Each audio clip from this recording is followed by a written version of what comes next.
Hello నమస్తే అండి. Welcome back to our channel. ఈరోజు మన కిచెన్లో చిక్కుడుకాయ కర్రీ ఎలా తయారు చేసుకోవాలో చూద్దాము.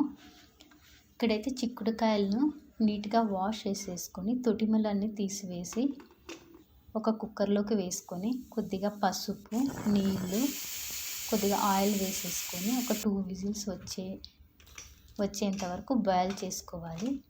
ఇలా బాయిల్ చేసుకున్న చిక్కుడుకాయని పక్కన పెట్టేసేసుకొని స్టవ్ ఆన్ చేసేసుకొని ఒక ప్యాన్ పెట్టేసేసుకొని ప్యాన్ హీట్ ఎక్కాక కొద్దిగా ఆయిల్ పోసుకొని ఆయిల్ హీట్ ఎక్కాక కొద్దిగా జీలకర్ర, కొన్ని ఆవాలు వేసేసుకొని ఫ్రై చేసుకోవాలి.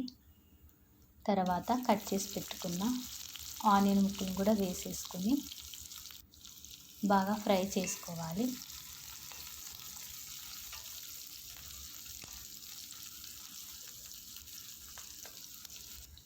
తర్వాత కొన్ని కరివేపాకు రెమ్మలు కూడా వేసేసుకొని బాగా కలుపుకోవాలి.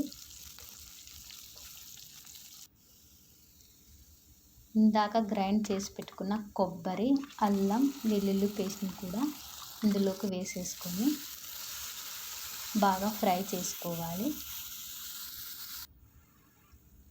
ఇలా ఫ్రై అయిన పేస్ట్లోకి కొద్దిగా పసుపు, టేస్ట్కు సరిపడా సాల్ట్ కూడా వేసేసుకొని బాగా కలుపుకోవాలి. అలాగే కట్ చేసి పెట్టుకున్న టమోటా ముక్కను కూడా వేసేసుకొని బాగా కలుపుకొని 2 మినిట్స్ పాటు మూత పెట్టేసేసుకొని టమోటా ముక్కల్ని బాయిల్ చేసుకోవాలి. ఆఫ్టర్ 2 మినిట్స్ టమోటా ముక్కలు అయితే ఇక్కడ మనకి మంచిగా సాఫ్ట్గా అయిపోయాయి. తర్వాత 2 స్పూన్స్ చిల్లీ పౌడరు, 1/2 స్పూన్ ధనియాల పౌడర్ వేసేసుకొని బాగా కలుపుకోవాలి. తర్వాత మనం బాయిల్ చేసి పెట్టుకున్న చిక్కుడుకాయను కూడా ఇందులోకి వేసేసుకొని ఈ మసాలా అంతా బాగా పట్టేలాగా బాగా కలుపుకోవాలి.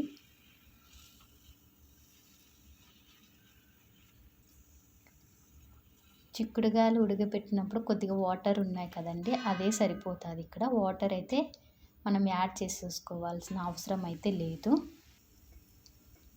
అవే మనకి సరిపోతాయి. ఇక్కడైతే మనకి చిక్కుడుకాయ కర్రీ రెడీ అయిపోయింది. లాస్ట్లో కొత్తిమీర అయితే యాడ్ చేసేద్దాము.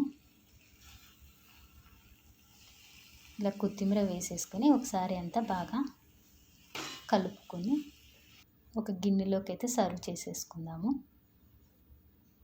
ఇది వేడివేడి అన్నంలోకి, చపాతీలోకి, రోటీలోకి చాలా బాగుంటుంది. తప్పకుండా ట్రై చేయండి.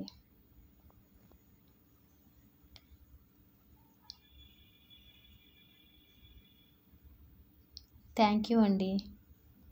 Please do like, share, subscribe and comment.